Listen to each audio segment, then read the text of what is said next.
أعوذ بالله من الشيطان الرجيم بسم الله الرحمن الرحيم الحمد لله رب العالمين الصلاة والسلام على أشرف الأنبياء والمرسلين سيدنا ومولانا بالقاسم محمد اللهم صل على محمد وعلى أهل بيته الطيبين الطاهرين المعصومين المظلومين ولعنة الله على أعدائهم أجمعين أما بعد فقد قال الله سبحانه وتعالى في كتابه الكريم بسم الله الرحمن الرحيم شهر رمضان الذي أنزل فيه القرآن صلوات بر محمد وآل محمد اللهم صل على محمد وآل محمد.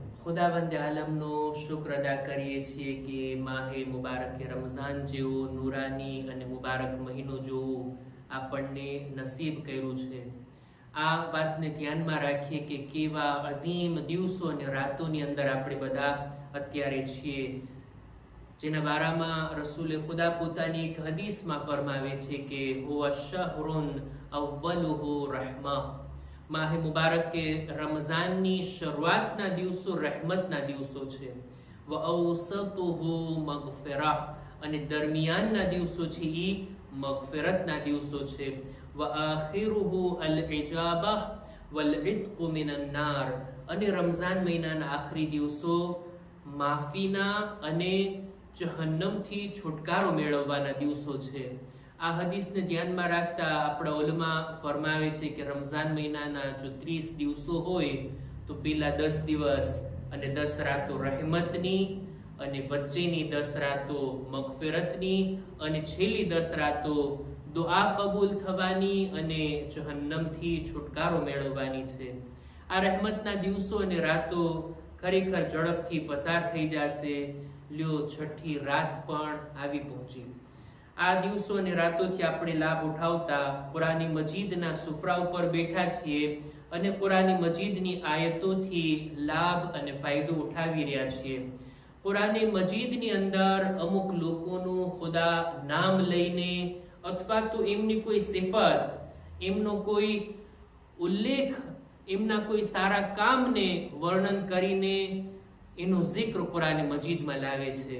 યા તો નામ હશે યા તો એની સિફત. આપણે એવી કુરાની શખ્સિયતોના બારામાં ચર્ચા કરી રહ્યા હતા અને ગુઝિશ્તા 2 દર્સોની અંદર આપણે તાલૂત અને જાલૂતનો zikr કર્યા કે કુરાન મજીદમાં બંનેના નામ હતા, એક પોઝિટિવ શખ્સિયત અને બીજી નેગેટિવ. આજે પણ કુરાન મજીદના એક એવા હસ્તીનું આપણે zikr કરવો છે કે જેનું નામ તો કુરાનમાં નથી લેવામાં આવ્યું, પણ બહુ સારી રીતના એનો ઉલ્લેખ કરવામાં આવ્યો. એમનો જે રોલ હતો, એમના દિલમાં રહેલું ઈમાન જે હતું, એમનો એક અઝીમ કામ, એક સારો કારનામો કે ખુદા એને પસંદ કરે છે અને કુરાન મજીદમાં લઈ આવે છે.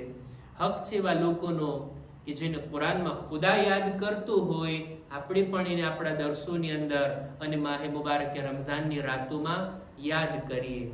અને ના ફક્ત યાદ, બલકી એ જોવાની કોશિશ કરીએ કે એવું શું એની અંદર હતું કે જે ખુદાને એટલું પસંદ આવ્યું કે કુરાનમાં આ એમની વાતને, એમની આ સિફતને, એમની બાબતને ઉલ્લેખ કરે છે.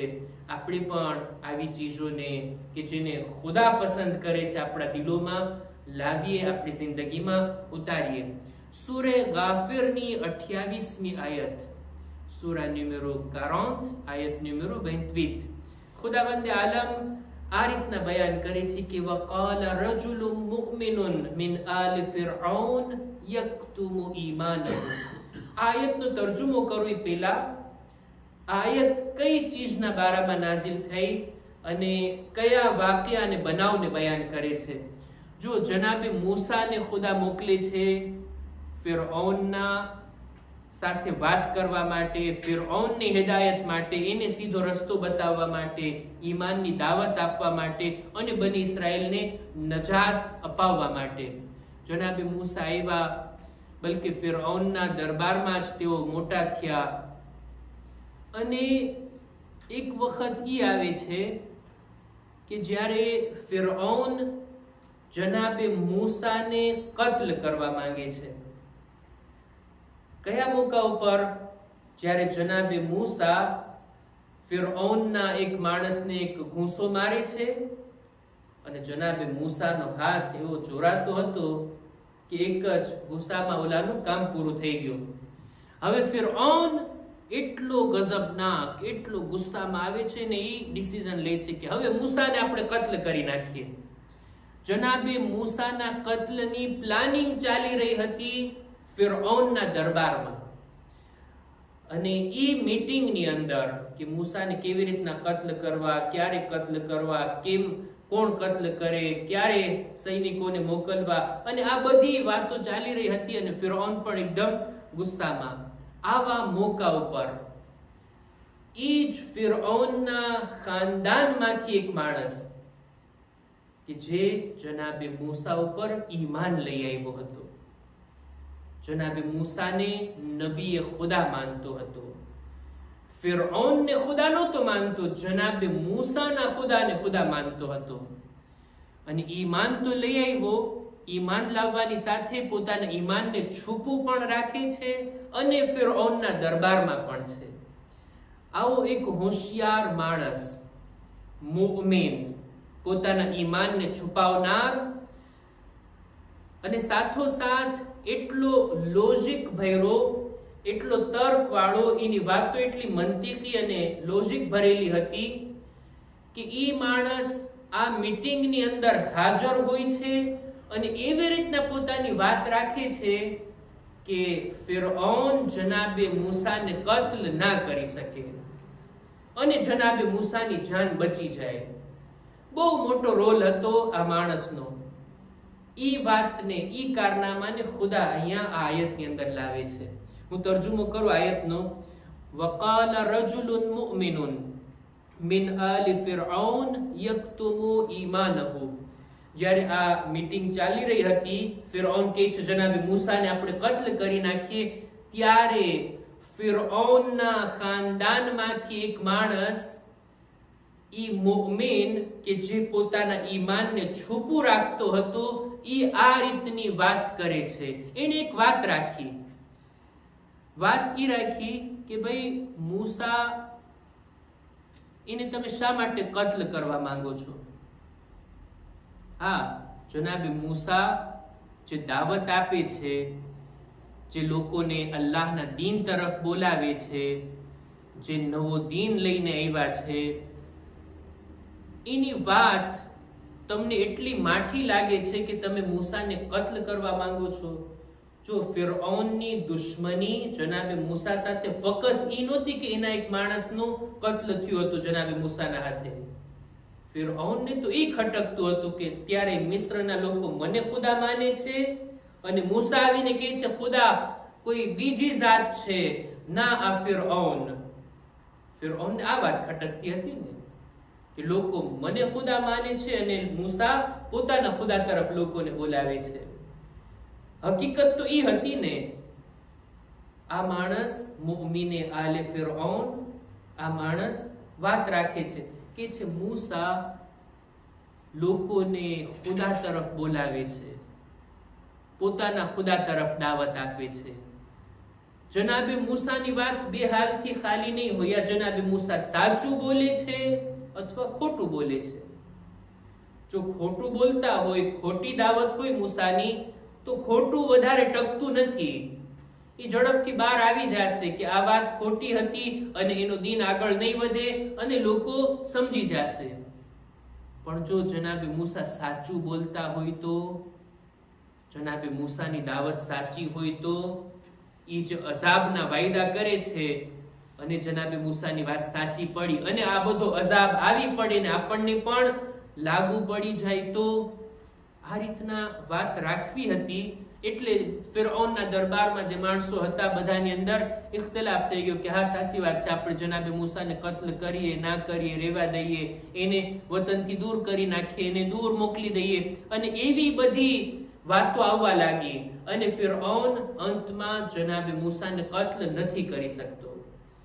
આ માણસે પોતાની આ લોજિક ભરી વાત રાખી અને એવી વાત રાખીને કે જેના ડબલ મીનિંગ નીકળતા હોય. ચોખ્ખી રીતના જનાબે મૂસાનો ડિફેન્સ પણ નથી કરી શકતા અને ચોખ્ખી રીતના જનાબે મૂસા સાથે દુશ્મનીનો પણ ઇઝહાર નથી કરી શકતા. એવી વાત રાખે છે અને જેને કહેવાય તકૈયા ભરી વાત. એવી વાત કે ફિરૌનને ખબર ના પડી જાય કે હું જનાબે મૂસા ઉપર ઈમાન લઈ આવ્યો છું, નહીતર તો પોતાની જ જાન ખતરામાં પડી જાય ને. ના, પોતાની જાન બચાવવાની છે અને જનાબે મૂસાની પણ જાન બચાવવાની છે. એટલે જ ફિરૌનના દરબારમાં એ મીટિંગમાં આ વાત રાખી દીધી કે જનાબે મૂસા જો ખોટું બોલતા હશે તો પછી ખોટી વાત એના ઉપર જ લાગુ પડશે અને એનો દીન કઈ આગળ નહીં વધે, અને જો સાચી વાત હશે અને અઝાબ આવી પડે તો પછી આપણું શું થશે? વકદ જાઅકુમ બિલ બય્યનાતિ મિર રબ્બિકુમ. જનાબે મૂસા ખુદા તરફ બોલાવે છે લોકોને, એમને ખાલી હાથ નથી આવ્યા. જનાબે મૂસા કંઈક મોજીઝા પણ લઈને આવ્યા છે. તમે તમારી આંખોથી જોયા તો ખરા કે જાદુગરોને કેવી રીતના જનાબે મૂસાએ હરાવી દીધા. આ વાતને પણ બંધ શબ્દોમાં ફિરૌનના દરબારમાં રાખે છે અને આગળ કહે છે વઇન યકુ કાઝિબન ફઅલૈહિ કિઝબુ.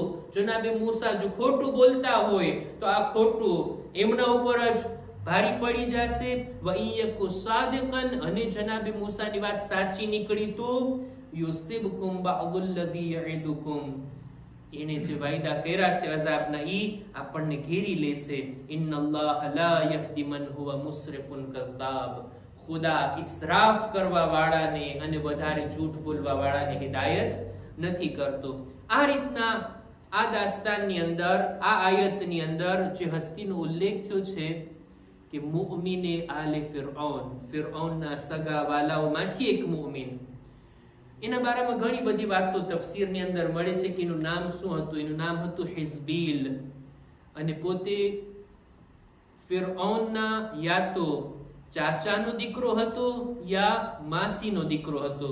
બહરહાલ કઝિન થતો હતો ફિરૌનનો. એનું કામ હતું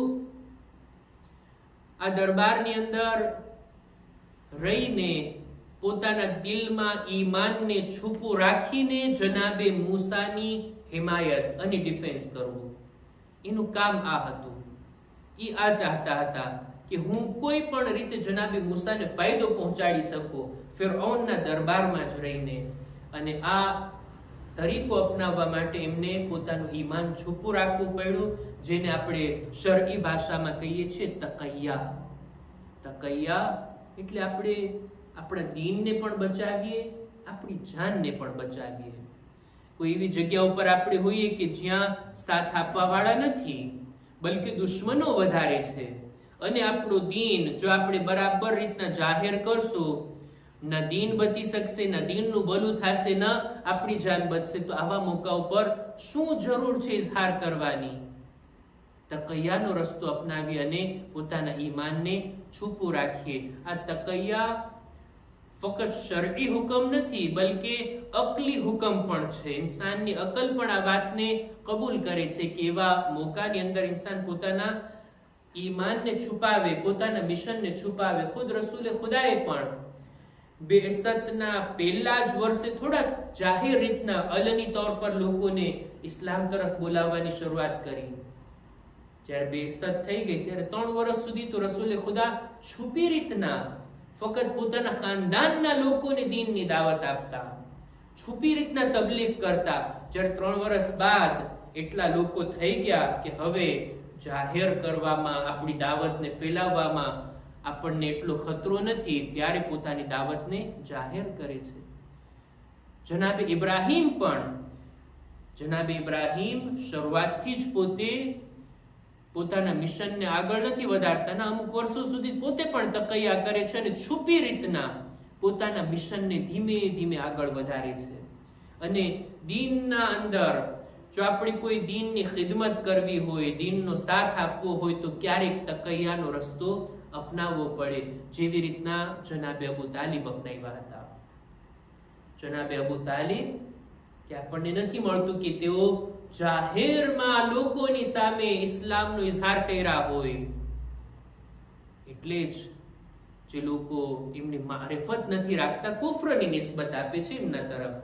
પણ જનાબે અબુ તાલિબ પોતે સાહેબે ઈમાન હોવા છતાં પોતાના ઈમાનને છુપું રાખ્યા કે જેથી સારી રીતના રસૂલે ખુદાનો સાથ આપી શકે અને એમની હિમાયત કરી શકે. બહરહાલ જનાબે અબુ તાલિબનું એક માન હતું, એક સ્ટેટસ હતું.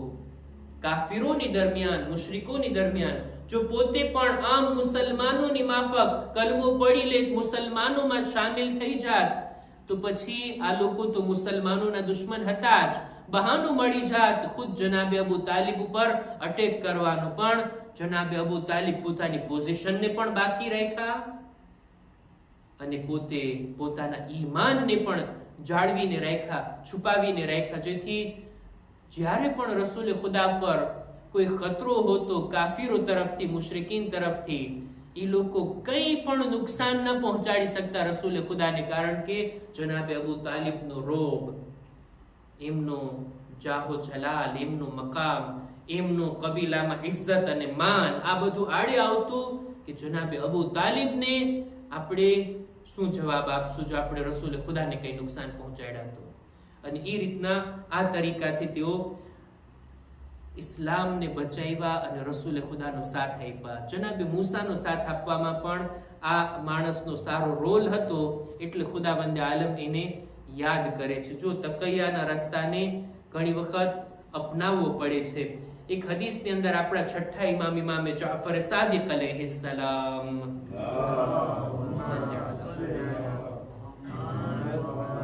ફરમાવે છે કે અતકૈયતુ દીની વ દીનુ આબાઈ, તકૈયા કરું મારા દીનમાંથી છે, મારા બાપ દાદાઓનો દીન છે.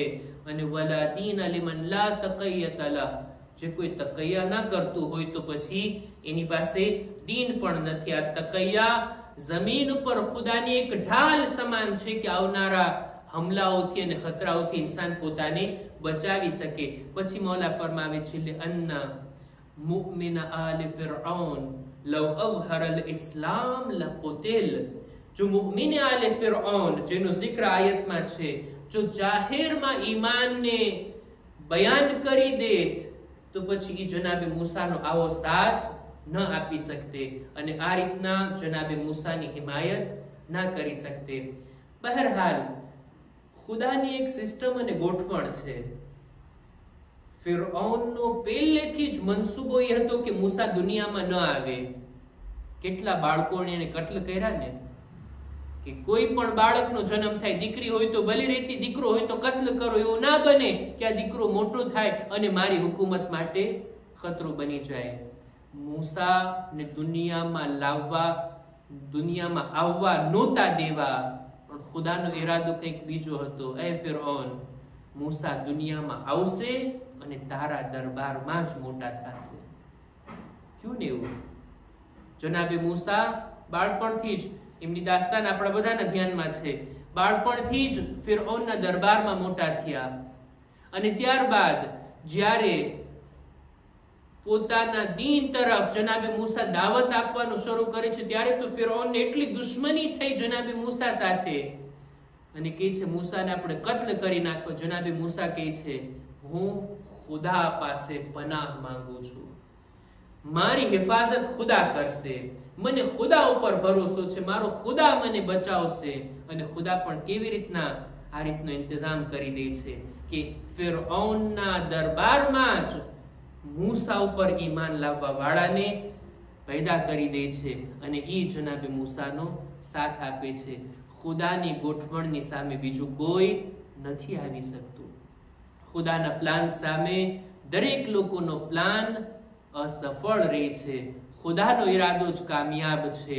એટલે જ ઘણા લોકો આપણા ઇમામો, જમાનાના ઇમામનો વિરોધ કરતા હોય, એમની મુખાલિફત કરતા હોય, પણ ના, ખુદાનો ઈરાદો એ છે કે અલ્લાહની હુજ્જત આ દુનિયામાં આવશે અને ઝાલિમોને નીસ્તો નાબૂદ કરશે. ઇન્શાઅલ્લાહ આવી જ કંઈક કુરઆની શખ્સિયતોને આપણે આપણી ચર્ચાની અંદર લાવશું અને એના વિશે આપણે ચર્ચા કરશું. અહેકામ અને મસાઇલની અંદર આપણે રોજાના અમુક મસાઇલને બયાન કરી રહ્યા હતા. રોઝાના મસાઇલમાંથી એક મસલો આ છે કે રોઝાની હાલતમાં કોગળા કરવા, મોઢામાં પાણી નાખી અને બહાર કાઢવું, આ કેમ છે? જો આપણે વુઝુ કરતા હોય ત્યારે તો મુસ્તહબ છે ને 3 વખત કોગળા કરવા. કોગળા કરીએ ત્યારે બરાબર ઈ પાણી બહાર કાઢી નાખવું જોઈએ. ઈ કોગળાનું પાણી પણ રોઝાની હાલતમાં આપણા ગળા નીચે ના જવું જોઈએ. જો જાય તો પછી આપણો રોઝો બાતિલ થઈ જાય. કોગળા કરવા રોઝાની હાલતમાં મકરૂહ છે. ઇન્સાને જોઈએ કે જરૂર વગર વધારે કોગળા ના કરે. આ વુઝુ કરતી વખતે જે 3 કોગળા કરતા હોય એમાં કઈ વાંધો નથી, પણ વધારે કોગળા અને મોઢામાં પાણી નાખીને બહાર કાઢવું, આપણું મોઢું સુકાતું હોય એ માટે ને આ બધું મકરૂહ છે. અને જો ઇન્સાન યકીન રાખતો હોય, શ્યોર હોય કે હું મોઢામાં પાણી નાખીને ફેરવીશ, થોડું પાણી તો નીચે ચાલ્યું જ જશે, તો એવા મોકા ઉપર જાયઝ નથી એના માટે કે કોગળા કરે. કોશિશ ઈ કરવાની હોય કે આપણે આપણા ગળા નીચે કોઈ ચીજ ના જાય. તમે કહેશો કે બ્રશ કરવાનો શું હુકમ? દાંત સાફ કરવા હોય આપણે તો જે કરવું હોય તે, દાંતની ટ્રીટમેન્ટ કરાવવી હોય આપણે તો ડેન્ટિસ્ટ પાસે જઈએ તો આપણું દાંત ખેંચાવીએ, દાંતને સાફ કરાવીએ, દાંતમાં કઈ ટ્રીટમેન્ટ કરાવીએ, જરાક ખૂન આવી જાય, જે કઈ આવી જાય, ગળા નીચે ના ઉતરવું જોઈએ. બસ એનું ધ્યાન રાખવાનું છે. જો ગળા નીચે આપણે ઉતરી જાય જાણી જોઈને તો આપણો રોઝો બાતિલ થઈ જાય છે. ક્યારેક કોઈ ચીજને આપણે ચાખીએ, ટેસ્ટ કરીએ, ગળા નીચે ના ઉતારીએ તો એનો કોઈ વાંધો નથી. દાખલા તરીકે જમવાનું બનાવ્યા, નિમક બરાબર છે કે નહીં, એક જરાક લઈને મોઢામાં રાખ્યા, ચાખ્યા અને પછી બધું કાઢી નાખ્યા બહાર, નિમક ટેસ્ટ કરવા માટે, મીઠું કેટલું છે એ ટેસ્ટ કરવા માટે, એમાં કઈ વાંધો નથી. કોઈ ચીજને મોઢામાં નાખીને આપણે જોઈએ કે ક્યારેક હોય ને બાળકોને ક્યારેક કોઈ ચીજ ચાવીને ખવડાવતા હોય તો એમાં પણ વાંધો નથી, ગળા નીચે ના જવું જોઈએ. બસ મારો કહેવાનો મતલબ એ છે. મસાઇલની અંદર આ બધી વાતો ડિટેલથી લખી છે, પણ અમુક ચીજો આપણને કદાચ કામ આવતી હોય અને ક્યારેક અમુક ચીજો કામ ન આવતી હોય. બહરહાલ જો જાણી જોઈને કોઈ ચીજ આપણે ગળા નીચે ઉતાર્યા તો આપણો રોઝો બાતિલ થઈ જાય છે. એની કઝા અને કફારો આપણા ઉપર લાગુ પડે છે. કોશિશ એ કરવાની કે આપણે કોઈ પણ રીતે, કોઈ પણ કાળે ગળા નીચે આપણાથી કોઈ ચીજ નીચે ના ઉતરે. રોઝાના અમુક બીજા પણ મસાઇલ છે કે જેની ઇન્શાઅલ્લાહ આજે નહીં આવતીકાલે આપણે બયાન કરશું. ખુદાની બારગાહમાં દુઆ ગુજારીએ, પરવરદિગારા માહે મુબારક રમઝાનની આ નૂરાની રાતોની અંદર કુરઆન મજીદને જાણવા, સમજવા, અમલ કરવાની નેક તૌફીક અતા ફરમા. ખુદાયા અમારી ઇબાદતોને તારી બારગાહમાં કબૂલ કર. અમારા મા બાપના ગુનાહોને માફ કર. અમારી ઔલાદને નેક તૌફીક અતા કર. પરવરદિગારા ઝમાનાના ઇમામના ઝુહૂરમાં તાજીલ ફરમા. અમારો શુમાર એમના સાથીઓમાં કર. ربنا تقبل منا إنك أنت السميع العليم